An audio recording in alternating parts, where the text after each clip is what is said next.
Hello, my name is Brandon Cow, and today is September 27th, 2012, and I've created this video with the purpose of presenting a trends analysis report for EDU 723 Contemporary Issues with Dr. Charles Joyce at Franciscan University. There'll be three trends that I'll be focusing on during this analysis report. The first trend is professional learning communities. The second trend will be focused on school choice, charters, and vouchers. And the final trend that I will be discussing is Common Core standards. So let's begin by talking about professional learning communities. The first question, I guess, is what is a professional learning community? And there are various definitions, but essentially, I guess we could say that it is an ongoing process of creating a school-wide culture that is based on the belief that by building teacher leadership, we are helping to improve the school and helping to improve student learning. And by participating in PLCs, teachers can enhance their leadership capacity as they work as members of ongoing, high-performing, collaborative teams that focus on improving student learning. And just as professional learning communities are necessary in traditional schools, they're obviously necessary in the online school environment as well. However, in an online school environment, it is not as easy to create, establish, and continue professional learning communities or effective professional learning communities, mainly because of geographical differences. We have students, first of all, that are all across the state of Pennsylvania. We have teachers that teach from home, some that teach in buildings in Midland, PA, some in Harrisburg, some in Philly. So basically, the physical distance that separates us is one of the ways that we as a school can struggle to create professional learning communities. But there are some programs that the school is developing, some different initiatives that they're putting in place to make that kind of collaboration a little bit easier. Number one is through the use of Collaborate. Collaborate is the program that the virtual classroom uses for daily instruction, and it's also being made available for other staff members, not just the virtual classroom department, but instructional supervisors, managers, administrators, to hold meetings, to discuss various initiatives, various ideas that are going to be possibly implemented. But I think it's also important that we maybe create the same kind of environment through Collaborate for parents to come in and meet with teachers, with ISs, to also be involved in our learning community. And even though we are expanding and we are trying to lessen the impact that distance has upon our ability to have professional learning communities, I am a little concerned with the lack of collaboration that just really doesn't exist in the virtual classroom department. Most of our department meetings really consist of just a few basic announcements regarding different school-wide policies or procedures, things that the administration wants passed down to the teachers. There's a few brief discussions about what we're currently teaching, and people basically venting frustrations. But they're relatively short, and we only meet probably once every couple of months. I'd say maybe once every 6 weeks or so. They're rarely more than 20 to 25 minutes long. But I would like to see the virtual classroom department strive to really truly create professional learning communities where there's collaboration going on. I think that weekly team meetings would be very beneficial, and an opportunity to create lesson plans and discuss areas of concern, assessments that we're using, and even meeting cross-curricularly with teachers in other subject areas. Doing vertical planning would also be something that the virtual classroom department would benefit from, and as well as our students. So, even though the PA Cyber is doing a relatively good job of trying to keep the lines of communication open amongst its employees and for its students and parents as well, as a organization, I think we are kind of lacking in true professional learning communities. I think our first priority needs to be to provide a quality education to our students and to create opportunities for our students to succeed. But again, without that collaboration, without that teamwork, without the integration of true professional learning communities, I think that we are in danger of losing a step, maybe. The second issue that I'll be discussing, the second trend, is school choice. I'll be referencing a couple of articles, one by Frederick Hess entitled "Does School Choice Work?" As well as an article entitled "The Push is On to Fix Charter School Funding" by Patrick Lester of the Morning Call, a Lehigh Valley, Pennsylvania newspaper. Let's begin by defining school choice. So, depending on who you ask, you might get several definitions, but ultimately it comes down to providing parents and students with an alternative to their traditional local school district. The most popular alternatives today are charter schools, private schools, voucher programs, cyber charter schools, and homeschooling. And the debate that exists between advocates and proponents of school choice often centers around the issue of funding. And Patrick Lester from the Lehigh Valley Morning Call aptly describes this struggle as an acrimonious tug of war over taxpayer dollars. Well, like charter schools, much like traditional public schools, have varying costs based on their demographics, the curriculum they use, the number of special education students that are enrolled, and the number of teachers as well. And charter schools receive their funding from the home district of each of their students. And the amount varies, but the average is approximately 85% of what the home district receives from local taxpayer dollars. So ultimately, it's the local schools are not wanting to give up that money and believe that charter schools and often cyber charter schools are not necessarily spending money in the best way possible to educate students. So it's pretty obvious that funding is an obvious issue regarding school choice. I think it's ultimately more important to determine whether school choice is actually working. Is it really benefiting our students?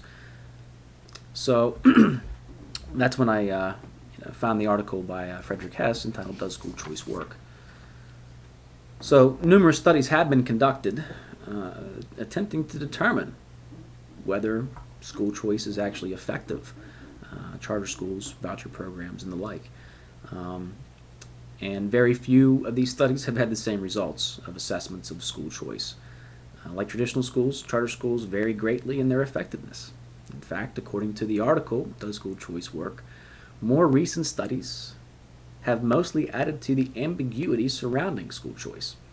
In 2009, the Center for Research on Educational Outcomes, generally regarded as a pro-school choice organization, issued a controversial study of charter school performance in 15 states and in the District of Columbia. And the study found that 17% of charter schools outperformed local school districts, 46% performed similarly, and 37% performed worse than the local school district. So the overall conclusion that we can draw here is that it's kind of murky. We don't really have a clear and unquestionable result here on whether school choice works. So, if we take this into account, considering that I'm a teacher at a cyber charter school, I mean that's something that I ask myself: is what we are doing working? Um, and I think that we kind of need to think about this in different ways. I think number one, I think that for some families, especially those that are trapped in poor and dangerous, underperforming urban school systems, school choice works.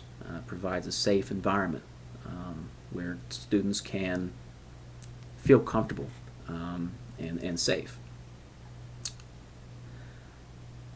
And there is evidence that is reasonably persuasive that access to school choice, private schools or voucher programs, charter schools, increases the likelihood that these children will do better on reading and math tests and also graduate.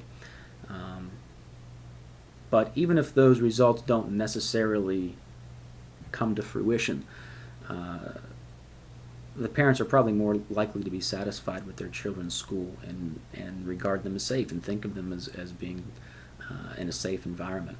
Especially when we're talking about an online cyber school, they're at home. Um, they don't have to leave the safety of their home. So in that regard, when you have children that are coming from poor urban areas where their home school district is not necessarily the safest place, I think that cyber schools are a great alternative, online cyber schools and charter schools in general, school choice in general. Now, I think that school choice can also help create more focused schools. Um, I think that when families and teachers are assigned to schools based solely on geographic or formulas, this is where you live, so you must go to school here. It kind of becomes difficult to force the kind of agreement needed to establish strong and clear expectations. Um, and so the opportunities that school choice creates for school leaders to recruit like-minded teachers and families, and then to create clear goals and expectations around conduct and learning and pedagogy, that is a pretty powerful thing. But ultimately, none of that matters if the school leaders, if the teachers themselves are not effective. So even though creating these like-minded communities and these schools that provide this opportunity for students it doesn't necessarily guarantee better results. And I guess thirdly, does school choice offer a broad systemic benefit for education in this country? I think that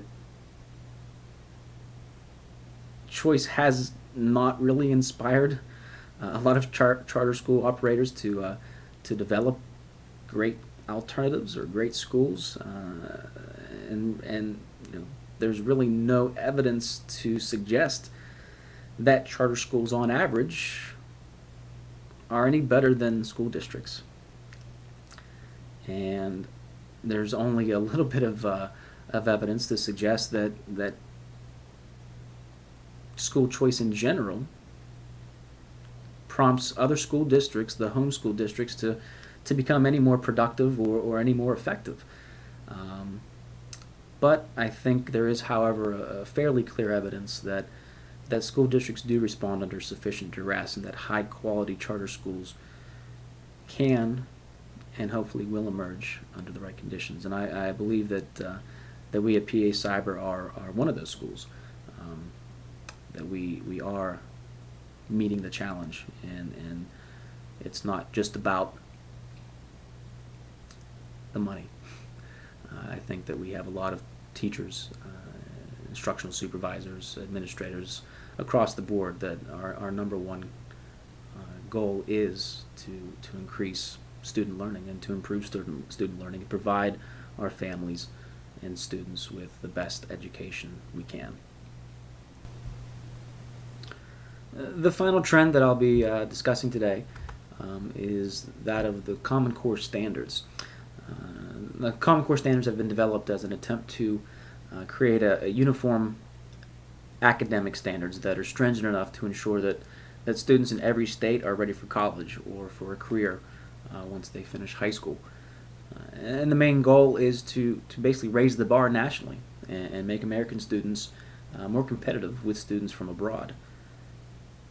Pennsylvania is one of 45 states that have signed on to the Common Core, and in May of this year, the State Board of Education fully adopted these standards.